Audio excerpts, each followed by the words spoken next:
आता शिर्डीत येणाऱ्या लाखो भक्तांना साई प्रसाद मिळणार नाहीये. मध्य पूर्वेतील युद्ध आणि रशिया इराणमधील तणाव थेट शिर्डीच्या साई संस्थांच्या स्वयंपाकघरापर्यंत पोहोचलाय.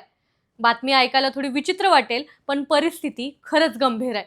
अमेरिका, इस्रायल आणि इराण यांच्या वाढत्या युद्धजन्य परिस्थितीमुळे इंधन पुरवठ्यावर मोठा परिणाम झालाय. याचाच फटका बसलाय आपल्या देशातील LPG गॅसच्या पुरवठ्याला. शिर्डीच्या साई संस्थानात दररोज 35 ते 40 हजार भाविक भोजन घेतात. या अवाढव्य भोजनासाठी आणि प्रसिद्ध लाडू प्रसादासाठी दररोज तब्बल 1.5 टन म्हणजेच 1500 किलो गॅस लागतो. महत्त्वाची बाब म्हणजे यातला निम्मा गॅस हा फक्त लाडू आणि बुंदी बनवण्यासाठीच वापरला जातो. आता डोक्यावर आहे श्रीरामनवमी उत्सव. या काळात लाखोंच्या संख्येनं भाविक शिर्डीत येतात.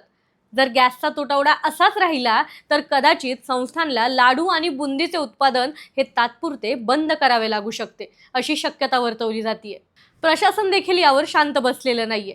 सौर ऊर्जेचा वापर करून दररोज 5 टन भात आणि डाळ शिजवली जाते. यामुळे 200 किलो गॅसची बचत होते. पण भाजी आणि लाडूसाठी गॅसशिवाय पर्याय नाही.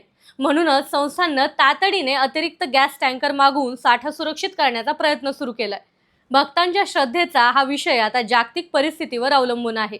प्रार्थना करूयात की ही युद्धाची सावटं दूर व्हावीत आणि भक्तांची ही अखंड अन्नदान सेवा अशीच सुरू राहावी. तुम्हाला काय वाटतं? कमेंट्समध्ये नक्की सांगा आणि अशाच अपडेट्ससाठी फॉलो करायला विसरू नका.